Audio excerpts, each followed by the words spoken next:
అనంతపురం జిల్లా రాప్తాడ్ నియోజకవర్గం సున్నాలదొడ్డి గ్రామంలో ఉన్నటువంటి ఏపీపీసీఎల్ గోడౌన్కి సంబంధించి నూతన భవనాన్ని నిర్మాణం చేసుకుని గోడౌన్స్ నిర్మాణం చేసుకుని మరి ఈరోజు ప్రారంభించుకోవడం జరిగింది. మరి ఈ కార్యక్రమానికి అధ్యక్షత వహించి అలాగే ఇక్కడ ఈ గోడౌన్ని అత్యంత ఆధునిక నిర్మాణం చేయడంలో భాగస్వాములైనటువంటి స్థానిక శాసనసభ్యురాలు మాజీ మంత్రివర్యులు పరిటాల సునీతమ్మ గారికి, అదేవిధంగా ఈనాటి కార్యక్రమానికి ప్రిన్సిపల్ సెక్రటరీ ముఖేష్ కుమార్ మీనా గారు, అదేవిధంగా కమిషనర్ నిశాంత్ గారు, ఎన్ఫోర్స్మెంట్ డైరెక్టర్ రాహుల్ దేవ్ శర్మ గారు, అలాగే శాసనసభ్యులు ఎంఎస్ రాజు గారు, బండారు శ్రావణ్ గారు, అలాగే దగ్గుపాటి ప్రసాద్ గారు, మరి జాయింట్ కలెక్టర్ శివనారాయణ గారు, ఎక్సైజ్ డిపార్ట్మెంట్ సిబ్బందికి అందరికీ కూడా పేరు పేరున మీడియా సోదరులకు నమస్కారాలు. ముఖ్యంగా 1986లో ఈ గోడౌన్ని ఆ రోజున ఏర్పాటు చేసి అంతకుముందు ఇక్కడ ఎరెక్ సంబంధించినటువంటి మ్యానుఫ్యాక్చరింగ్ యూనిట్ ఉండేది. దాన్ని డిపో కింద మార్చి దాదాపు మొన్నటి వరకు ఒక 50 నుంచి 60 మంది ఇక్కడ వర్క్ చేయటం. 2016లో సంభవించినటువంటి ఒక అగ్ని ప్రమాదంలో ఈ గోడౌన్లో అంతా కూడా తగలబడిపోవడం, మరి అప్పుడు మరి కమిషనర్గా ఉన్నారు ముఖేష్ కుమార్ మీనా గారు, వారు మరి మేడం గారు చెప్పినప్పుడు నేను కూడా వచ్చి ఇక్కడ పరిశీలించడం జరిగింది. ఇమీడియట్గా వేరే ఆల్టర్నేట్ పెట్టుకుని దీన్ని నిర్మాణం చేయడానికి ఆ రోజున ఇన్సూరెన్స్ కానీ అదేవిధంగా డిపార్ట్మెంట్ నుంచి కూడా కలిపి 11 కోట్ల రూపాయలు శాంక్షన్ చేయడం జరిగింది. తిరిగి మళ్ళీ దాదాపు 8 సంవత్సరాల తర్వాత ఈరోజు ప్రారంభించుకోవడం చాలా ఆనందంగా ఉంది. అత్యంత ఆధునికంగా అడ్మినిస్ట్రేషన్ బ్లాక్ కూడా సపరేట్గా, గోడౌన్ కూడా దాదాపు 40,000 ఎస్ఎఫ్టీతో నిర్మాణం చేసుకుంటే కొద్దిగా లీగల్ ప్రాబ్లం ఉందన్నారు. అది కూడా జాయింట్ కలెక్టర్ గారు మరి వెంటనే క్లియర్ చేస్తామని కూడా చెప్పారు. మేడం గారి చొరవతో తప్పకుండా అది కూడా క్లియర్ అయ్యి మొత్తం 40,000 స్క్వేర్ ఫీట్లో ఈ అత్యంత ఆధునికమైనటువంటి ఈ డిపోని ఇక్కడ ఏర్పాటు చేసుకోవడం. దీంతో మొత్తం ఇప్పటికీ రాష్ట్రంలో 29 డిపోలు ఉన్నాయి. కొత్తవి కూడా ఈవినింగ్ కూడా ఒకటి చేసుకోవడం ఉంటుంది. ఎక్కడ అందుబాటులో ఉండే విధంగా ఏర్పాటు చేయాలనేది దీని యొక్క ముఖ్య ఉద్దేశం. అలాగే ఇప్పుడే ప్రిన్సిపల్ సెక్రటరీ గారు కూడా చెప్పారు, ఈ డిపోస్ అన్నీ కూడా పాతపడిపోయి ఉన్నాయి. అట్లాగే లేటెస్ట్గా మొత్తం కూడా ఏంటంటే ట్రాక్ అండ్ ట్రేస్ సిస్టమ్ పెట్టబోతున్నాం. టోటల్ ఏ బాటిల్ ఎక్కడి నుంచి ఏ డిస్టిలరీ నుంచి వచ్చింది, ఏ డిపో నుంచి వెళ్ళింది, ఏ షాప్ నుంచి వెళ్ళిందని కూడా టోటల్ ట్రాక్ చేసే సిస్టమ్కి మేము ముందుకు వెళ్ళబోతా ఉన్నాం గౌరవ ముఖ్యమంత్రి గారి ఆదేశాలతో. కాబట్టి దానికి తగిన విధంగా అన్ని గోడౌన్స్ను కూడా మరి అత్యంత ఆధునికంగా చేసుకోవడానికి ఇవాళ ప్రణాళికలు తయారు చేస్తూ ఉన్నాం. గౌరవ ముఖ్యమంత్రి గారు ఆదేశాలతో మరి మీ అందరికీ తెలుసు 2014-19లో ఒక బెస్ట్ పాలసీ ఆ రోజున మేము ఇక్కడ మన రాష్ట్రంలో అమలు చేయడం జరిగింది. దానివల్ల రాష్ట్ర ఆదాయం కానీ ప్రజల ఆరోగ్యం మీద ఎప్పటికప్పుడు మానిటరింగ్ చేసుకుని ఒక కంట్రోల్ ఉండేది. కానీ తర్వాత వచ్చినటువంటి జగన్మోహన్ రెడ్డి గారు ఎన్నికల్లో చెప్పారు, నేను వస్తే సంపూర్ణ మద్యపాన నిషేధం అని చెప్పారు. 2019లో ఓట్లు వేసుకుని గెలుచుకున్నారు. గెలిచిన తర్వాత దశల వారీగా తీసేస్తాను, స్టార్ హోటల్స్గా పరిమితం చేస్తామని చెప్పారు. ఎక్కడ స్టార్ హోటల్స్ పరిమితం చేసిన పరిస్థితి లేదు. రేట్లు పెంచేశారు, సామాన్యుడికి అందుబాటులో లేకుండా రేట్లు పెంచితే తాగడం తగ్గుద్దని చెప్పారు ఆయన. పర్ క్యాపిటల్ కన్జంప్షన్ చూస్తే 5 లీటర్ల దగ్గర 5.5 లీటర్ల నుంచి 6 లీటర్ పెరిగింది తప్ప తగ్గల. అదే కాకుండా వీళ్ళు పెంచినటువంటి రేట్ల మూలంగా పక్క రాష్ట్రాల నుంచి నాన్ డ్యూటీ పెయిడ్ లిక్కర్ వచ్చింది. అదేవిధంగా ఇల్సిట్ లిక్కర్ కూడా విపరీతంగా పెరిగిపోయింది. పనికిరాని బ్రాండ్స్ అన్నీ వచ్చినాయి. వాళ్ళు చెప్పిన బ్రాండ్సే షాప్స్లో అవైలబిలిటీ పెట్టారు. కేవలం కొన్ని కంపెనీలు వాళ్ళ సొంత కంపెనీలకు మాత్రమే ఆర్డర్స్ ఇచ్చే విధంగా చేయటం వల్ల టోటల్ ఆ క్వాలిటీ లేనటువంటి లిక్కర్ ఇచ్చారు. మల్టీనేషనల్ కంపెనీలన్నీ కూడా వాళ్ళకి పేమెంట్స్ ఇవ్వని కారణంగా, ఆర్డర్స్ ఇవ్వని కారణంగా వాళ్ళందరూ వెనక్కి వెళ్ళిపోయారు. మరి అటువంటి పరిస్థితుల్లో రాష్ట్రంలో ప్రజలందరూ కూడా డైవర్ట్ అయిపోయి వాళ్ళ గవర్నమెంట్ షాప్స్ పెట్టి గవర్నమెంట్ షాప్స్లోనే నాన్ డ్యూటీ పెయిడ్ లిక్కర్ అమ్మించారు.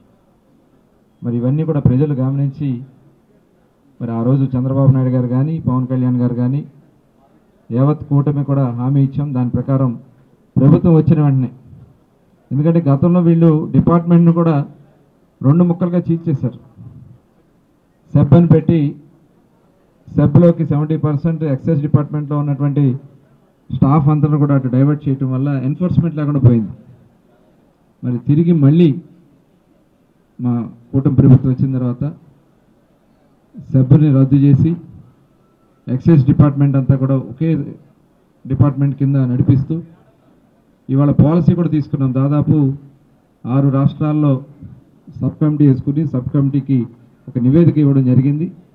6 రాష్ట్రాల్లో మొత్తం కూడా పరిశీలన చేసి ఏది బెస్ట్ పాలసీ అని చెప్పి తీసుకొచ్చి ఒక బెస్ట్ పాలసీ వాళ్ళు ఇచ్చాం. దానివల్లే చాలా పారదర్శకంగా మొన్న డ్రాలు పెడితే, అప్లికేషన్స్ పెడితే ఓపెన్గా దాదాపు 90,000 అప్లికేషన్ తీసుకున్నారు. 3,500 షాపులు సుమారుగా పూర్తిగా 100% అందరూ కూడా అప్లికేషన్ చేశారు. డ్రా తీసి వాళ్ళందరూ కూడా అలాట్ చేయడం జరిగింది. దాదాపు 1,800 కోట్లు ప్రభుత్వానికి ఆదాయం వచ్చింది ఈ అప్లికేషన్ ఫీజు కింద. అదేవిధంగా ఇవాళ బోర్డర్స్లో కూడా ఎన్ఫోర్స్మెంట్ చేయటం వల్ల నాన్ డ్యూటీ పెయిడ్ లిక్కర్ ఏదైతే పక్క రాష్ట్రాల నుంచి వస్తుందో అదంతా కూడా కంట్రోల్ అయింది. దానివల్ల మనకి దాదాపు బోర్డర్ డిస్ట్రిక్ట్స్లో అయితే 30 to 40% మనకి సేల్స్ పెరిగింది. అటు తెలంగాణ కానీ కర్ణాటక పోవాల్సినటువంటి ఆదాయం, మరి గతంలో వీళ్ళు వాళ్ళ జేబులకు పోయినటువంటి ఆదాయం మనం ఇవాళ మళ్ళీ మన ప్రభుత్వానికి తెచ్చుకోగలుగుతున్నాం. అదేవిధంగా ఎక్కడికక్కడ మొత్తం కూడా ఎన్ఫోర్స్మెంట్ ప్రత్యేకం చేస్తూ ఎక్కడన్నా ఎవరన్నా బెల్ట్ షాపులు నిర్వహిస్తున్నా ఆ షాపుని కూడా దానికి లింక్ చేసి వాళ్ళ మీద ఫస్ట్ టైం కింద అయితే కాంపౌండ్ 5 లక్షలు వేసి, సెకండ్ టైం కానీ మళ్ళీ రిపీట్ అయితే వాళ్ళని ఆ షాపులు రద్దు చేయడం జరుగుతుంది. ఇట్లా చాలా స్ట్రిక్ట్గా ఈరోజు ఎన్ఫోర్స్మెంట్ చేస్తున్నాం. అట్లాగే డిజిటల్ పేమెంట్స్, లాస్ట్ గవర్నమెంట్లో అయితే నో డిజిటల్ పేమెంట్, 99,000 కోట్లు, దగ్గర 1,00,000 కోట్లు ఓన్లీ క్యాష్ పేమెంట్సే, నో డిజిటల్ పేమెంట్స్. వాళ్ళు చెప్తారు మొన్న సాక్షి పేపర్లో 52% డిజిటల్ పేమెంట్స్ పెరిగినాయి అని చెప్తారు. లెక్కర్లో అప్పుడు ఎందుకు పెరగలేదు డిజిటల్ పేమెంట్స్? ఇది ఆ రోజున మొత్తం క్యాష్ పేమెంట్స్ చేసుకుని అవన్నీ కూడా డైవర్ట్ చేసుకున్నారు. ఇవాళ చూస్తే ఆ రోజున డిపోస్ కూడా శ్రీకాకుళం దగ్గర నుంచి ఏలూరు వరకు దాదాపు 10 డిపోల్ని తాకట్టు పెట్టి దగ్గర 13,000 కోట్ల రూపాయలు ఇవాళ ఏఆర్ఐటీ అని పెట్టి వాళ్ళు దాంతో వాళ్ళకి అప్పు కట్టాల్సిన పరిస్థితి వస్తూ ఉంది. అట్లాగే మరి వెల్ఫేర్ ప్రోగ్రామ్స్ కూడా ఆ రోజు కొంత 14,000 కోట్ల రూపాయలు దానికి డైవర్ట్ చేసుకోవడం జరిగింది. ఇవన్నీ కూడా ప్రజల మీద భారం వేసి మరి ఏ రకంగా చేశారో దానికి ఇవే ఒక నిదర్శనాలు. డెవలప్మెంట్ లేదు, అభివృద్ధి లేదు, ఈ రకంగా ప్రజల్ని మభ్యపెడుతూ వచ్చారు. తిరిగి మళ్ళీ వాళ్ళలో ఉన్నటువంటి జరిగినటువంటి పాత స్కామ్స్ అన్నీ కూడా బయటకు తీస్తూ ఉన్నాం. దానికోసమే మొట్టమొదట సిఐడితో టోటల్ డిపోస్ దగ్గర నుంచి టోటల్ కూడా ఎంక్వైరీ జరిగింది. ఇప్పుడు సిట్ కూడా వేయటం జరిగింది. స్పెషల్ ఇన్వెస్టిగేషన్ టీం కూడా దాని మీద చేస్తూ ఉన్నారు. మొన్న చూసాం వాళ్ళ నాయకులే మాట్లాడుతూ ఉన్నారు, లిక్కర్లో చాలా పెద్ద ఎత్తున స్కామ్ జరిగిందని చెప్పి వాళ్ళే మాట్లాడుతూ ఉన్నారంటే ఢిల్లీకి మించిన స్కామ్ జరిగిందని చెప్పి చెప్తా ఉన్నారు. మరి వాళ్ళ ఖచ్చితంగా దొంగలు ఎక్కడికి తప్పించుకోలేరు. ప్రతి ఒక్కరు కూడా రేపు తప్పకుండా బాధ్యులు అవుతారు. కానీ ఇక్కడికి వచ్చి మొన్ననే నీతి కౌరులు చెప్తా ఉన్నారు. ఇక్కడికి వచ్చి ఇవాళ ప్రతి ఒక్క ప్రాంతాల్లో అందరి మీద కేసులు కట్టారు, దాడులు చేశారు. మరి నా మీద కూడా ఒక హత్య కేసు పెట్టించారు. 54 రోజుల పాటు జైల్లో, రాజమండ్రి జైల్లో ఉన్నాం. అనేక మంది నాయకుల మీద, తోట చందయ్య అని చెప్పి ఒక బీసీ సోదరుని నడి రోడ్డు మీద అతి దారుణంగా హత్య చేశారు, ఒక ఎంపీపీ హత్య చేశారు. ఆ విజువల్స్ ఉన్నాయి. ఆ రోజు గుర్తు రాలేదా జగన్మోహన్ రెడ్డి గారు మీకు? మొన్న రాప్తాడుకు వచ్చి ఏదో వాళ్ళ కుటుంబ తగాదాలో జరిగినటువంటి ఇన్సిడెంట్ని తీసుకొచ్చి అది రాజకీయం చేయడానికి ప్రయత్నం చేసి అక్కడ డబ్బులు ఇచ్చి జనాన్ని తోలుకొచ్చి పోలీసుల్ని బట్టలు ఉడదీస్తామని చెప్పి మాట్లాడుతూ ఉన్నారంటే ఇవాళ ఒకసారి మనందరూ కూడా ఆలోచించాలి. గతంలో చూసాం, చంద్రబాబు నాయుడు గారి ఇంటి మీదకి వెళ్ళి దాడి చేయడానికి ప్రయత్నం చేస్తే వాళ్ళకి ప్రమోషన్ ఇచ్చి మంత్రి పదవి ఇచ్చారు. తెలుగుదేశం పార్టీ కార్యాలయం మీద దాడి చేస్తే వాళ్ళకి ప్రమోషన్స్ ఇచ్చారు. అదేవిధంగా మాచర్లలో మా నాయకులు వెళ్తే అక్కడ దాడి చేసిన వ్యక్తికి మున్సిపల్ చైర్మన్ ఇచ్చారు. అప్పుడు గుర్తులేదా జగన్మోహన్ రెడ్డి గారికి మీకు ఈ కష్టాలు, ఈ బాధలు? ప్రజలు మేము ఆ రోజున ఎన్ని ఇబ్బందులు పడ్డారు. రేపలలో ముక్కు పచ్చలారని ఒక పసికందుని అక్కని ఏడిపిస్తున్నారని చెప్పి అడిగినందుకు పెట్రోల్ పోసి తగలబెట్టారు. అప్పుడు గుర్తు రాలేదు మీకు? ఈరోజు వచ్చి పోలీసులని అంటే వాళ్ళ ప్రతిష్టని, వాళ్ళ యొక్క ఆత్మస్థైర్యాన్ని దెబ్బతీయడానికి మీరు ప్రయత్నం చేస్తూ ఉన్నారు. బట్టలు తీస్తారంటున్నారు. ఏంటి భాష? నిన్నొక మాజీ మంత్రి మాట్లాడతాడు, వాళ్ళంట తలుచుకుంటే ఇళ్లలోంచి ఎవరు రారంట రేపు వాళ్ళు కలిస్తే. గుంటూరు జిల్లా ఆ పక్కంతా కూడా ఇళ్లలోంచి బయటికి రారు, గుంటూరు జిల్లా అవతలంతా కూడా తల్లకాయలు ఉండలు అని చెప్పి ఒక మాజీ మంత్రి మాట్లాడుతూ ఉన్నారంటే, ఒక ముఖ్యమంత్రి వచ్చేమో పోలీసుల్ని అందరినీ మాట్లాడుతూ ఉన్నారంటే తప్పకుండా వీళ్ళ మీద క్రిమినల్ కేసులు కట్టాలి, దీని మీద ఖచ్చితంగా చర్యలు తీసుకోవాలి. దాని మీద ప్రతి ఒక్కరు కూడా ఇవాళ వాళ్ళు చేసినటువంటి చేష్టలన్నీ కూడా ఎవరు మర్చిపోరు. ఇవాళ మేము ఒక మంచి ఆలోచనతో గౌరవ ముఖ్యమంత్రి గారు సంక్షేమ కార్యక్రమాలు ఏ రాష్ట్రంలో ఏమైనా విధంగా 4,000 రూపాయల పెన్షన్లు, ప్రతి సంవత్సరం 33,000 కోట్లు, ప్రతి నెల 64 లక్షల పెన్షన్లు ఇస్తున్నాం. గ్యాస్ సిలిండర్ దగ్గర 1 లక్ష గ్యాస్ సిలిండర్కి వెళ్ళిపోతూ ఉన్నాయి. ఇన్ని రకాలుగా ఈ రాష్ట్రంలో సంక్షేమ కార్యక్రమాలు, అభివృద్ధి కార్యక్రమాలు, ఇవాళ పేదరికం లేనటువంటి సమాజ నిర్మాణం కోసం కూడా P4 ప్రోగ్రామ్ని ముఖ్యమంత్రి గారు తీసుకెళ్తా ఉన్నారు. ఇవన్నీ కూడా ప్రజలు గమనిస్తూ ఉన్నారు. ఇవాళ మేము నవోదయం ప్రోగ్రాం కూడా స్టార్ట్ చేసాం ఫిబ్రవరి 19న. నవోదయం ఆధ్వర్యంలో కూడా ఏదైతే నాటు సారా కానీ, ఐడి లిక్కర్ కానీ టోటల్ కంట్రోల్ చేయడానికి ఇవాళ అన్ని టీమ్స్ కూడా ఏర్పాటు చేసుకున్నాం. అలాగే గంజాయి మీద కూడా ఇవాళ పెద్ద ఎత్తున ఈగల్ టీమ్స్ వేసుకోవడం జరిగింది. ఖచ్చితంగా ఈ రాష్ట్రంలో ప్రొహిబిషన్ని పూర్తి స్థాయిలో అమలు చేస్తూ ప్రజలకి ఒక ఆరోగ్యకరమైనటువంటి విధానంతో ముందుకెళ్తామని చెప్పి తెలియజేసుకుంటూ ఇటువంటి చక్కటి గోడౌన్ మరి వెంటనే పక్కనే ఆల్రెడీ షెడ్ కూడా దానికి ఎక్స్టెండ్ చేస్తున్నారు. మరి వారిని కూడా పిలిపించుకుని మరి మేడం గారు తప్పకుండా దాన్ని కూడా క్లియర్ చేస్తే 40,000 SFT వస్తుంది. మరి ఇటువంటి చక్కటి కార్యక్రమం చేస్తున్న సునీతమ్మ గారికి ఒకసారి గట్టిగా మనం అందరం కూడా హృదయపూర్వకంగా అభినందనలు తెలియజేసుకుంటూ సెలవు తీసుకుంటా ఉన్నాను. జై హింద్. అదే ఇప్పుడు దాని మీదే ఇప్పుడు లాస్ట్ గవర్నమెంట్ వాళ్ళు చేసిన విధానం వల్ల టోటల్ డిపార్ట్మెంట్ అంతా నిర్వీర్యం అయిపోయింది. ఇవాళ దానికోసమే నిన్న కూడా తిరుపతిలో రివ్యూ పెట్టుకున్నాం. స్టేట్ లెవెల్ రివ్యూ చేసుకుని ఎక్కడెక్కడ ఎటువంటి లోపాలు ఉన్నాయని చెప్పి తెలుసుకున్నాం. దాదాపు ఒక 3,000 మంది వరకు సిబ్బంది రిక్వైర్మెంట్ వేకెన్సీస్ ఉన్నట్లుగా తెలుస్తూ ఉంది. టోటల్ అవన్నీ కూడా తీసుకుని ముఖ్యమంత్రి గారు దృష్టిలో పెట్టి త్వరలోనే అవన్నీ కూడా భర్తీ చేయడానికి ప్రయత్నం చేస్తాం. చెప్పాం కదా, డెఫినెట్గా ఈ బిల్ షాప్స్ మీద చాలా ఉక్కుపాదం చేస్తున్నాం. షాప్స్ని దానికి బాధ్యత వహించమని చెప్తున్నాం. ఏ షాప్లో దొరికితే ఆ షాపుకి ఫస్ట్ టైం కింద మనం కాంపౌండ్ వేస్తాం 5 లక్షల రూపాయలు. ఆల్రెడీ ఇప్పుడు 17 షాప్స్ని సస్పెండ్ చేశాం. ఇలా ఎవరన్నా ఎక్కడన్నా బెల్ షాపులు చేస్తామంటే ఖచ్చితంగా సీరియస్గా ఉంటుంది. ఇప్పుడు అందుకనే ఇప్పుడు అన్ని షాప్స్ కూడా కెమెరాలు ఫిక్స్ చేయమని చెప్తున్నాం.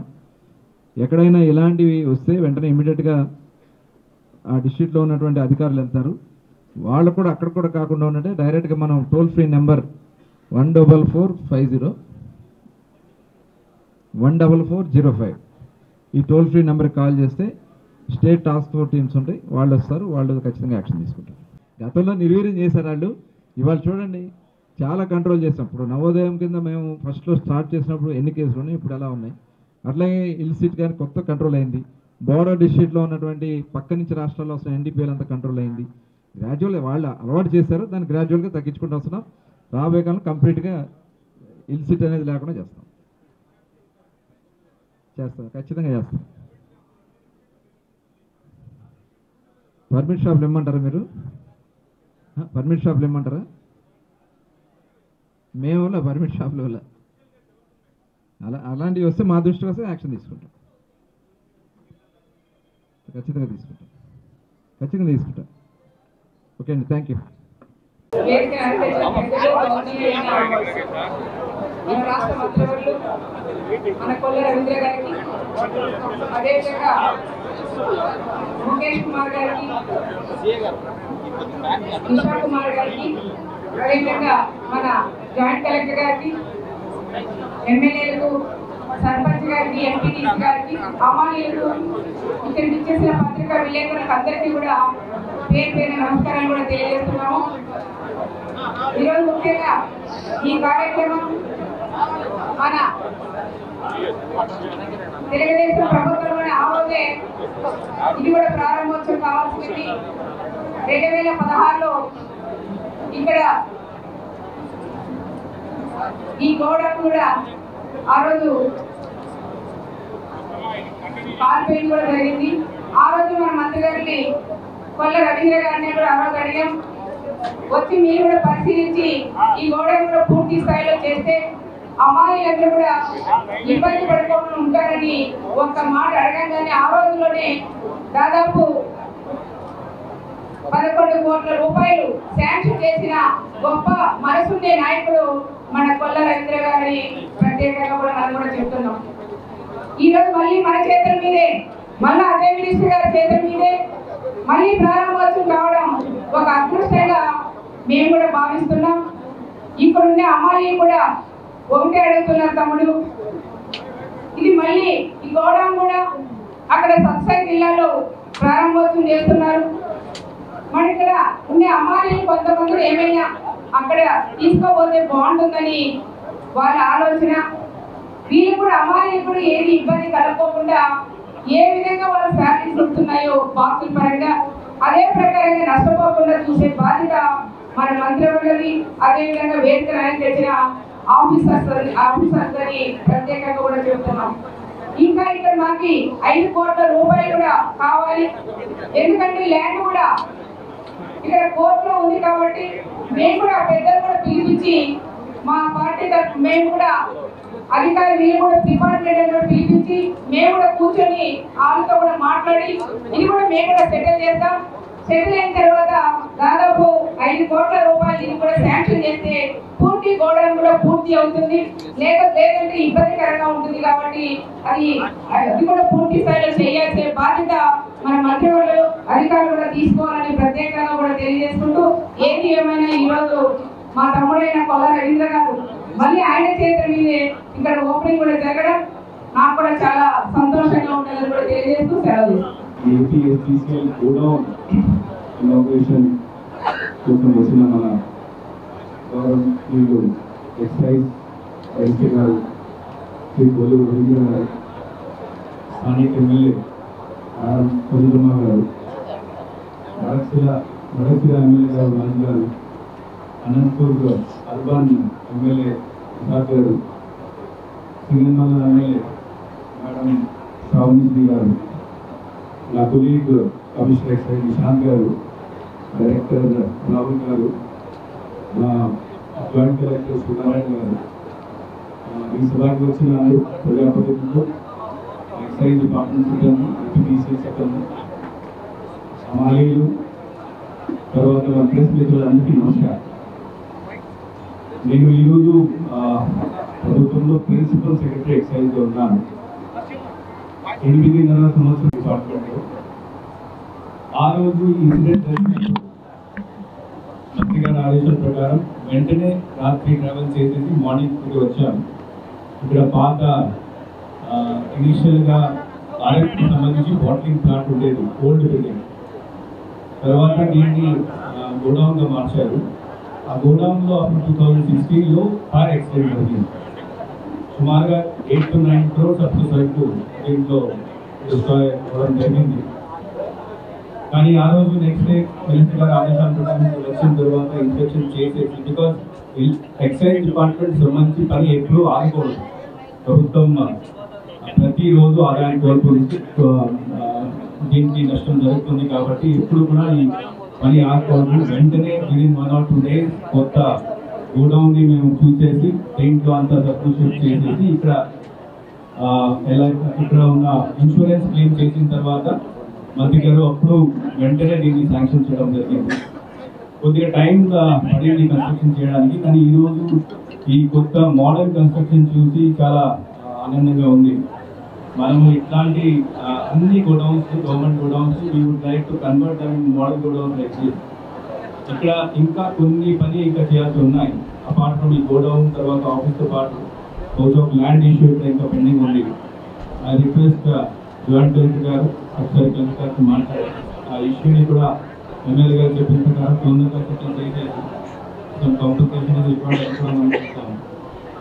తొందరగా సెటిల్ చేసేసి ఆ ల్యాండ్ కూడా మన ఆధీనంలో వస్తే ఇంకా ఇక్కడ వేరే ఆఫీసెస్ కూడా పెట్టడానికి అవకాశం ఉంది. సో వర్కింగ్ ఎన్వైరన్మెంట్ మంచిగా ఉంటే ఎఫిషియన్సీ కూడా పెరుగుతుంది. సో నా తరఫు నుంచి ఇక్కడ పనిచేసిన వాళ్ళ సిబ్బందికి, ఎక్సైజ్ డిపార్ట్మెంట్కి, ఏపీబీఎస్కి అందరికీ చాలా థ్యాంక్స్ అండ్ కంగ్రాచులేషన్స్ ఆల్సో. మీరు నిన్న సీఎం గారి దగ్గర మీటింగ్ జరిగింది. రెవెన్యూ డిపార్ట్మెంట్ అందరికి సంబంధించి, దాంట్లో ఎక్సైజ్ డిపార్ట్మెంట్ కూడా ఉంది. కొత్త పాలసీ వచ్చిన తర్వాత ఎఫిషియన్సీ పెరిగింది, రెవెన్యూ పెరుగుతున్నాయి, తర్వాత ప్రజల ఎక్స్పెక్టేషన్ కూడా పెరుగుతున్నాయి. ఈ అన్నిట్లో మనం ట్రాన్స్పరెంట్గా కరప్షన్ లేకుండా పనిచేయాలి, ప్రభుత్వం ఆదాయం పెంచాలి, తర్వాత ప్రజలకి ఒక మంచి క్వాలిటీ సోర్సెస్ కూడా ఇవ్వాలి. నా తరఫు నుంచి సిబ్బందికి అందరికీ ధన్యవాదాలు చెప్తూ అందరికీ నమస్కారం. నూతన డిపో ప్రారంభోత్సవానికి వచ్చేసినటువంటి మంత్రివర్యులు సోదరు రవీంద్ర గారికి, మాజీ మంత్రివర్యులు స్థానిక శాసనసభ్యురాలు పరిటాల సునీతక్క గారికి, శ్రావణి గారికి, ప్రసాద్ గారికి, అధికారులందరికీ నమస్కారాలు తెలియజేస్తూ, ఇందాక సునీతమ్మక్క అడిగినట్టు ఇక్కడ ఉన్నటువంటి హమాలీలకి ఎటువంటి ఇబ్బంది లేకుండా మళ్ళీ వాళ్ళకి అవకాశం కల్పించాలని మంత్రి గారికి విజ్ఞప్తి చేస్తూ, గతంలో ఇక్కడ 50 మంది హమాలీలు ఉండేవాళ్ళు. దాదాపు 1 సంవత్సరం పోరాటం చేసిన తర్వాత ఇక్కడున్న హమాలీలు దాదాపు 60 మంది మా పోరాటం వల్ల ఇక్కడికి వచ్చారు. కాబట్టి వాళ్ళకి అన్యాయం జరగకూడదని చెప్పేసి రవీంద్ర గారిని కోరుకుంటూ సెలవు తీసుకుంటాం.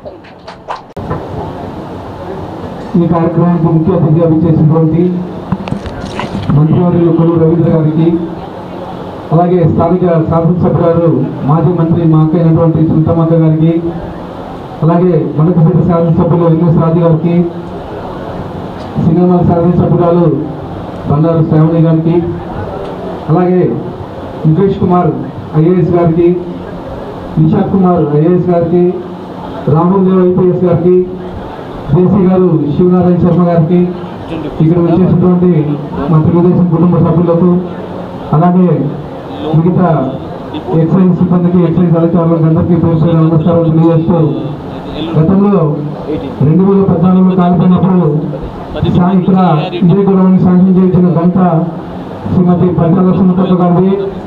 అదే గొడవను ఈరోజు మళ్ళా అదే మంత్రివర్యులు రవీంద్ర గారి చేతుల మీదుగా ప్రారంభించినటువంటి దానికి ప్రత్యేకంగా సునీతమ్మక్క గారికి ధన్యవాదాలు తెలుపుకుంటూ అవకాశం ఇచ్చిన అందరికీ ధన్యవాదాలు తెలుపుతాము. అందరికీ నమస్కారం. ఈ కార్యక్రమానికి ముఖ్య అతిథిగా చేసినటువంటి మన మంత్రివర్యులు కొల్లు రవీంద్ర గారికి, అలాగే ఇక్కడ ఉన్నటువంటి శాసనసభ్యులు శ్రీమతి పరిటాల సునీతమ్మ గారికి, అలాగే రాజన్న గారికి, ప్రసాదన్న గారికి, ఇతర అధికారులకు, చేసినటువంటి నాయకులకు, కార్యకర్తలకు అందరికీ ధన్యవాదాలు. ఇక్కడ ప్రారంభమైన డిపో ఖచ్చితంగా ఇక్కడ ఉన్నటువంటి హమాలీలకు కానీ ఖచ్చితంగా గవర్నమెంట్ ఇచ్చిన హామీ ప్రకారంగా పారదర్శకంగా ఇక్కడ పరిపాలన అందించే విధంగా కూడా చర్యలు తీసుకోవాలని అధికారులను తెలియజేస్తూ ధన్యవాదాలు.